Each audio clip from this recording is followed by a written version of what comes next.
Ini saran dari Leonardo da Vinci. Hidupmu butuh keaktifan. Jangan malas. Telah lama aku perhatikan, ternyata orang-orang sukses itu jarang yang hanya duduk dan pasrah atas apa yang terjadi pada diri mereka. Mereka keluar dan mengalami banyak hal. Jadi ini dalil untuk jangan malas. Banyak yang tanya ke saya, Pak, caranya biar tidak malas itu gimana? Ya jangan malas. Tidak ada caranya, pokoknya jangan malas saja. Kalau kamu merasa, wah saya ini malas, ya sudah, bangkitlah. Paksa dirimu untuk bangkit, cuma itu. Dan biasakan untuk beraktivitas, cuma itu. Karena manusia itu hidup dengan apa yang dia biasakan. Kalau kamu biasa santai-santai, kongko-kongko, enak-enakan, tidak ngapa-ngapain, ya kamu akan terbiasa dengan itu. Maka satu-satunya jalan keluar dari zonamu, aktiflah. Jadi kuncinya itu. Katanya Leonardo kan, saya sudah cek sendiri, semua orang sukses itu tidak ada yang dengan diam dan pasrah. Sukses di bidang apapun, sukses di bidang apapun. Tapi saya suksesnya ingin di bidang sufi ya Pak, yang pasrah, rela misalnya. Iya. Loh, mbok anggap sufi-sufi itu terus diam saja? Tidak. Mereka mengejar Tuhannya, mengejar anugerahnya, mengejar ridhonya. Oh, mereka justru tidak tidur siang hari, malam hari, isinya ibadah. Tidak ada yang kok males-malesan, itu tidak ada. Jadi kamu cita-citamu apa saja, tidak akan sukses kalau kamu hanya duduk dan pasrah. Tapi sekarang bisa loh Pak, jualan, pegang HP sambil duduk-duduk. Iyalah, tapi ya tetap nggak bisa diam saja. Jadi rumus pertama itu, kamu harus aktif. Dan rumus keaktifan itu kalau di Islam kan jangan dibayangkan kayak 1 + 1 = 2. Keaktifan itu upaya kita bergerak, tidak usah dipikir hasilnya. Kadang-kadang karena mikir hasil ini kan terus kita jadi pesimis. Alah Pak, saya kejar kayak gimana pun ya tidak mungkin kelihatannya kan terus itu. Karena kamu bergantung pada amalmu, bergantung pada tindakan. Jangan, bergantungnya pada Allah. Kamu bekerja, kamu beraktivitas, kamu bertindak, itu ya karena sunatullahmu sebagai manusia. Hasilnya apa itu urusannya Allah, tidak usah kamu pikir. Jadi jangan salah identifikasi, tugasmu cuma bergerak. Sering saya ilustrasikan ceritanya Nabi Ismail dan ibunya itu loh. Jadi kan ketika Nabi Ismail bayi ditinggal berdua di Mekah, susah nyari air, lari-lari Safa Marwah bolak-balik 7 kali. Akhirnya dapat air dari kakinya Ismail yang menjejak tanah. Mbok ya dia jejak sejak tadi, biar segera keluar. Loh, itu rahasianya Allah, cara kerjanya memang begitu. Kalau pakai matematika, lari bolak-balik 7 kali tadi, ketemu airnya ya hasil lari ini tadi. Entah di sudut yang mana dari Safa dan Marwah terus nemu, ini air, kan gitu logika matematikanya. Tapi hidup tidak begitu. Kita kerjanya ini malah hasilnya keluar dari situ. Ini logika kerja dan hasil. Makanya sudahlah, pokoknya kamu aktif saja, kerja saja, tidak usah mikir dapat apa. Kalau kamu mikir target, kadang-kadang hasilnya malah kecewa. Pastikan yang kamu lakukan baik, bermanfaat, produktif. Nanti selanjutnya Allah dan sunatullahnya yang bekerja. Oke, itu kalimat selanjutnya konotasinya sama. Aku pernah terkesan dengan pentingnya tindakan. Ternyata tahu saja tidak cukup, kita harus menjalankan. Ingin saja tidak cukup, kita harus melakukan. Tadi kan di depan diwanti-wanti harus berani bermimpi, harus berani berharap.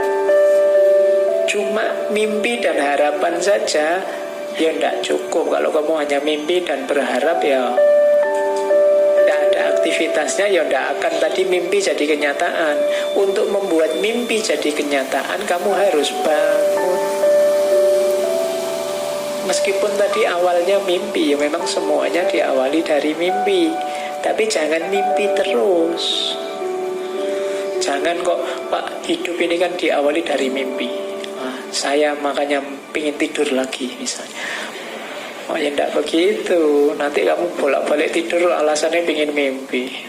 Tidak, biar mimpimu jadi kenyataan, kamu harus bangun. Seenak-enaknya sukses dalam mimpi, jauh nikmatnya dibandingkan sukses dalam kenyataan. Kalau kamu hanya membayang-bayangkan dia, memimpi-mimpikan dia, tidak luar biasa. Nikmatmu hanya nikmat dalam khayalan. Kalau ingin senang beneran, ya kamu tembak beneran. Ini logika sederhananya kan begitu. Jangan cuma membayangkan. Nanti diduli orang lain kamu bikin puisi.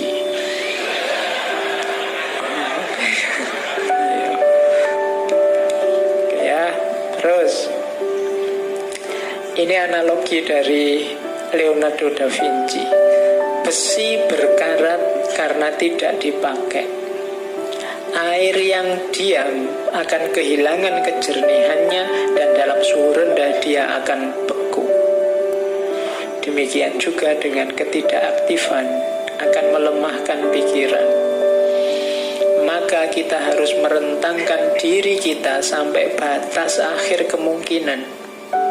Kalau kurang dari itu berarti dosa, baik pada Tuhan maupun pada manusia. Itu maksudnya apa? Wujudkan potensimu, gunakan fasilitas, kekuatan, daya yang diberikan oleh Allah 100% semaksimal mungkin. Kalau tidak berarti dosa. Kenapa? Allah memberi kita sia-siakan. Allah memberimu mata, memberimu akal, memberimu tenaga, kekuatan, telinga. Semuanya ini kan fasilitas dari Allah. Manfaatkan semaksimal mungkin untuk kebaikan, cita-cita kebenaran, cita-cita keindahan yang kamu miliki. Kalau ada yang tidak kamu gunakan atau kamu gunakan setengah-setengah, katanya Leonardo ini, berarti kamu sedang berdosa. Pertama, dosa pada Allah karena menyia-nyiakan anugerahnya. Kedua, berdosa pada manusia yang lain karena kamu harusnya bisa memberi manfaat besar tapi tidak jadi karena kamu malas. Jadi itu pesannya Leonardo.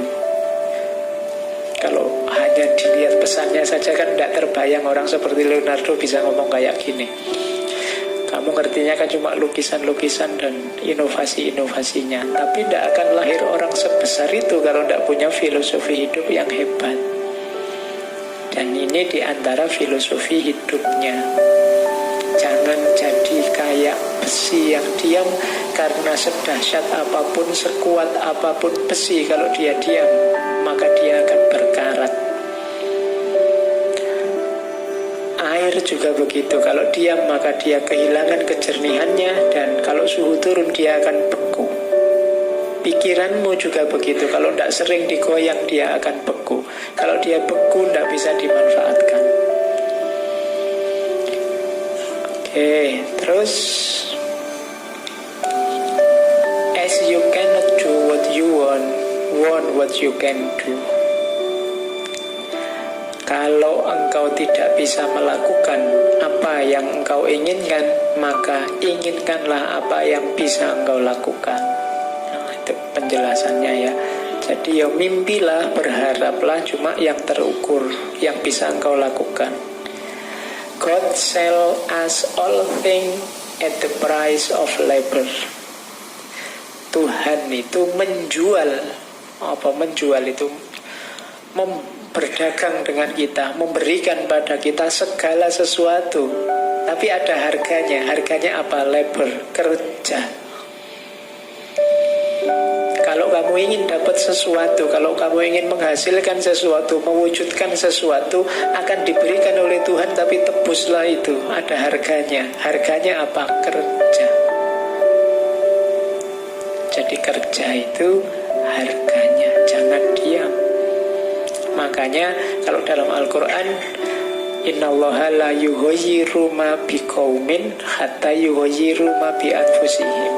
Jadi perhatikan kalimatnya, innallaha la yughayyiru, berarti yang merubah tetap Allah, bukan kita. Kapan Allah merubah? Kalau kita yughayyiru, kalau kita bergerak, berusaha mengubah, nanti Allah akan datang mengubah. Tapi kalau kita diam saja, Allah tidak akan mengubah. Jadi perubahan terjadi karena anugerah Allah. Tapi kapan anugerah Allah datang? Kalau kita beraktivitas, kalau kita berusaha, bekerja untuk mengubah.